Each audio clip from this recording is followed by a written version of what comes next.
നീ കർത്താവാണെന്നും നീ ദൈവമാണെന്നും ഞാൻ വിശ്വസിക്കുന്നു, പ്രഖ്യാപിക്കുന്നു.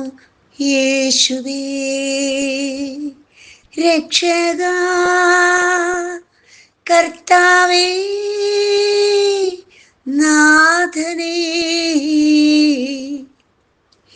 അതെ, കർത്താവും ദൈവവുമാണെന്ന് പ്രഖ്യാപിച്ച സെയിൻറ്റ് തോമസ് ഡേ ആണ് ഇന്ന് ദുഃഖറാന പെരുന്നാളായിട്ട് നമ്മൾ സുറിയാനി ക്രിസ്ത്യാനികൾ ആഘോഷിക്കുന്നത്. ഈ തരുണത്തിൽ ഒരു 8 കൊല്ലം നമ്മൾ തിരിഞ്ഞു നോക്കേണ്ട ഒരു സമയമാണ്.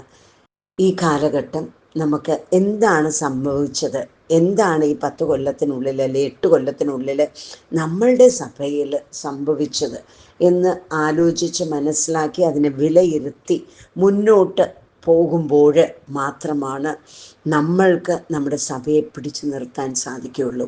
വന്നിരിക്കുന്ന എല്ലാ വിഷമിപ്പിക്കുന്ന ഭാരങ്ങളും എല്ലാ വേദനിപ്പിക്കുന്ന ഓർമ്മകളും ഒന്ന് നിന്ന് പരിശോധിക്കേണ്ട സമയമാണ്.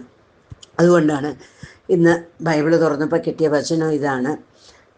യൂദാസ് എഴുതിയ ലേഖനത്തിൽ ഒരു അധ്യായമേ ഉള്ളൂ, 3-ാം വചനത്തിൽ ഇപ്രകാരം പറയുകയാണ്: പ്രിയപ്പെട്ടവരെ, നമുക്ക് പൊതുവായി ലഭിച്ചിരിക്കുന്ന രക്ഷയെക്കുറിച്ച് നിങ്ങൾക്കെഴുതുവാൻ ഞാൻ അതിയായി ആഗ്രഹിച്ചിരിക്കുകയായിരുന്നു. അപ്പോഴാണ് വിശുദ്ധർക്ക് എന്നേക്കുമായി ഏൽപ്പിച്ചു കൊടുത്തിരിക്കുന്ന വിശ്വാസത്തിന് വേണ്ടി പോരാടണമെന്ന് ഉപദേശിച്ചുകൊണ്ട് നിങ്ങൾക്ക് എഴുതേണ്ടി വന്നിരിക്കുന്നത്.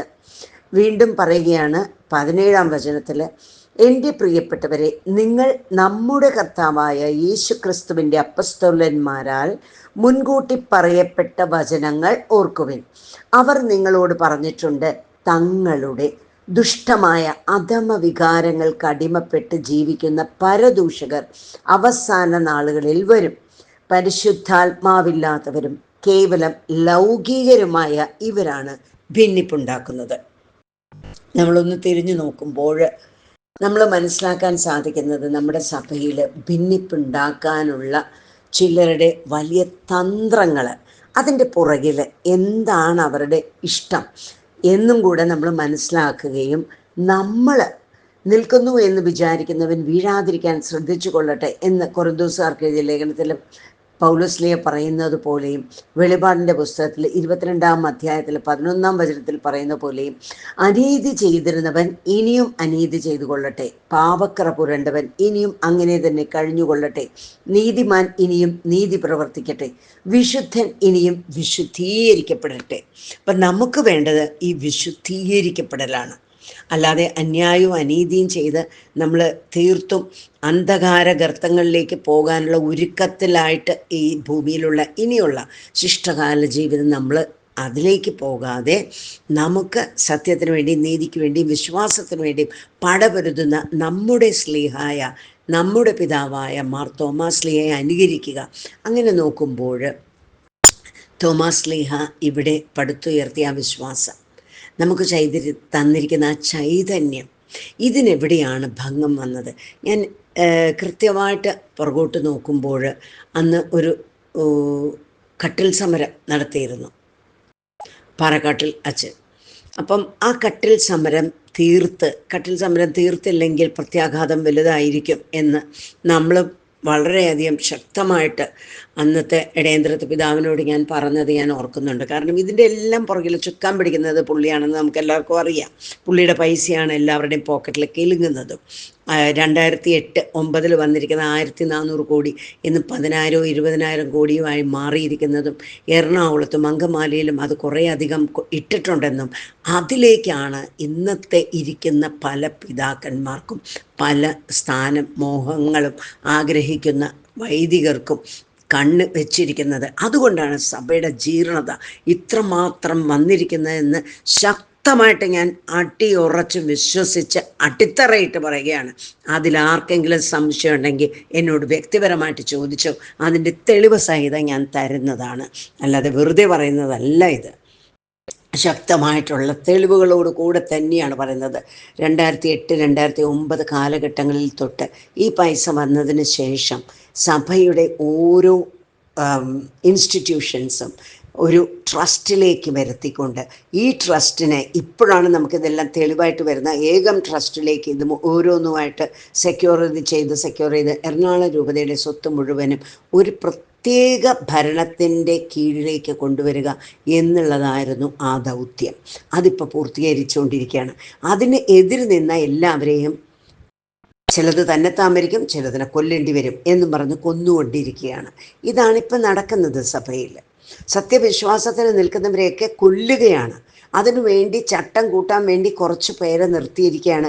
ആ നിലവിൽ അതിൻ്റെ മുകളിൽ ഇരിക്കുന്നവർ ആരാണെന്ന് വെച്ചാൽ അവർക്ക് ഈ സഭയുടെ ഇൻസ്റ്റിറ്റ്യൂഷൻസ് വഴി ശക്തമായിട്ട് വർക്കുകൾ കിട്ടുകയാണ്. അവർക്ക് കൂടുതലായിട്ടുള്ള ഓരോ പണികൾ കിട്ടുകയാണ്. അതിനുവേണ്ടി ആരെ ചതിച്ചും എന്തും നടത്താൻ തീരുമാനിച്ച് കച്ച കെട്ടി ഇറങ്ങിയിരിക്കുന്നവരാണ് കുറച്ച് അൽമായർ. അതിൽ നല്ല പഠിപ്പുള്ളവരുണ്ട്, അതിൽ ബിസിനസ്സിൽ നന്നായിട്ട് ചെയ്യുന്നവരുണ്ട്, എൻജിനീയേഴ്സ് ഉണ്ട്, ആർക്കിടെക്ട്സ് ഉണ്ട്, ഇവരെല്ലാവരും കോൺട്രാക്ടേഴ്സുണ്ട്. മെയിനായിട്ട് കോൺട്രാക്ടേഴ്സാണ്. ഈ ഒരു കോൺട്രാക്ടർ കാവൽപുരയുടെ അച്ഛനായിട്ട് 2018 ജൂലൈ 3 സംസാരിക്കുന്നത് ഞാൻ കണ്ടതാണ്, നേരിട്ട് കണ്ടതാണ്. അന്ന് ഞാൻ ഓർത്തു, ഈ സഭയുടെ ഏറ്റവും വലിയ ശത്രു, അതായത് എടേന്ദ്രത്തിൻ്റെയും ചക്യത്തിൻ്റെയും വലം കൈയായിട്ടുള്ള ഈ കോൺട്രാക്ടർ കാവൽപുരയുടെ അച്ഛനായിട്ട് ഇത്രയധികം സംസാരിക്കുമ്പോൾ സഭയുടെ പോക്ക് എങ്ങോട്ടേക്കാണ്? ആരാണ് ഈ സഭയെ മൗണ്ടിൽ നിയന്ത്രിക്കുന്നത്?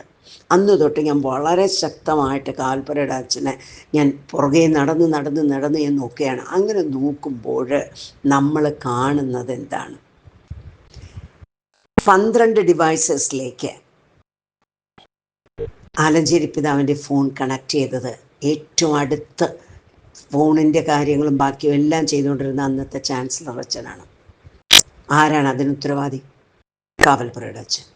പിന്നെ അതിനേക്കാൾ അപ്പുറത്ത് പല മെയിലുകളും റോമിൽ നിന്ന് വന്നത് മാറ്റുകയും മറിക്കുകയും അത് കാലഹരണപ്പെടുത്തുകയും ചെയ്തതാരാണ്?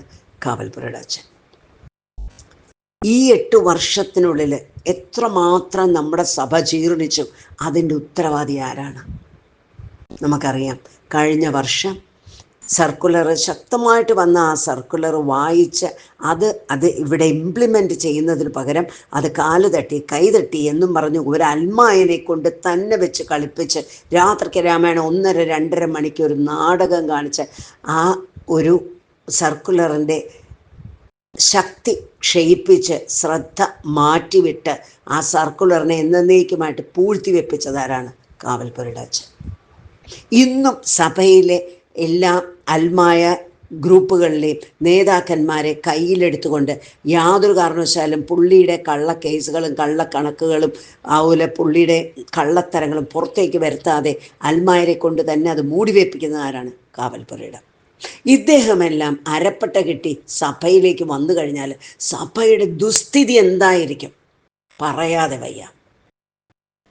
സൂസനെ എല്ലാവരും കൈ ചൂണ്ടി ഇല്ലാത്ത തെറ്റു പറഞ്ഞപ്പോൾ ദാനിയേലിലേക്ക് പരിശുദ്ധാത്മാവിനെ അയച്ചുകൊണ്ട് കർത്താവ് നീതി നടപ്പിലാക്കിയെങ്കിൽ ഇന്ന് കാവൽപുരയുടെ അച്ഛൻ കാണിച്ചു കൂട്ടുന്ന വിക്രിയകൾ അവിടെ തന്നെയുള്ള ഒരു അന്തേവാസി പറയുകയുണ്ടായി, എന്ന് കാവൽപുരയുടെ അച്ഛൻ അവിടെ നിന്ന് പോകുന്നുവോ അന്നേ മൗണ്ട് ശുദ്ധീകരിക്കപ്പെടുകയുള്ളൂ. അല്ലെങ്കിൽ ഇതുപോലത്തെ കള്ളക്കളികളും എല്ലാവിധത്തിലുള്ള കള്ളനാണയങ്ങളും അവിടെ തന്നെ വാഴും, സഭ ജീർണിക്കും. ശക്തമായിട്ട് ഞാൻ പറയുകയാണ്. സങ്കീർത്തനം 2 എനിക്കിപ്പോൾ കർത്താവ് തരികയാണ്. സങ്കീർത്തനം 2 പറയുന്നുണ്ട്, നമ്മൾ ശക്തമായിട്ട് പറയുമ്പോൾ കാര്യങ്ങൾ അത് അവലോകനം ചെയ്തിട്ടാണ് പറയുന്നത്, വെറുതെ അല്ല പറയുന്നത്. ഇന്നത്തെ സഭയുടെ ജീർണിച്ച അവസ്ഥ എവിടെ ആരെ കൊണ്ടെന്ന് നമുക്ക് തീർക്കാൻ പറ്റും? എത്ര പേരുടെ മുൻപിലാണ് സഭയെ ഇല്ലാതാകുന്നത്? ബാക്കി 34 രൂപതകളിലുള്ള പോലത്തെ ചട്ടക്കൂട്ടങ്ങൾ, അതുപോലത്തെ ഒരു പ്രിൻസിപ്പിൾ ഇല്ലാതെ എന്തുകൊണ്ട് എറണാകുളം രൂപത പോകുന്നു? അതിൻ്റെ ചുക്കാൻ പിടിക്കുന്നത് മാണ്ഡ്യ രാജകുമാരൻ തന്നെയാണ്. എന്ന് മാത്രമല്ല, അതിലേക്ക് വേണ്ടി പാമ്പ്ലാനി പിതാവിനെയും റാഫേൽ തട്ടിൽ പിതാവിനെയും സത്യത്തിൽ നമുക്കറിയാം, ഇത്രയും വലിയൊരു സഭയുടെ തലപ്പത്തിരിക്കാൻ തട്ടിൽ പിതാവിന് യാതൊരു യോഗ്യതയില്ലെന്ന് പുള്ളി തെളിയിച്ചു.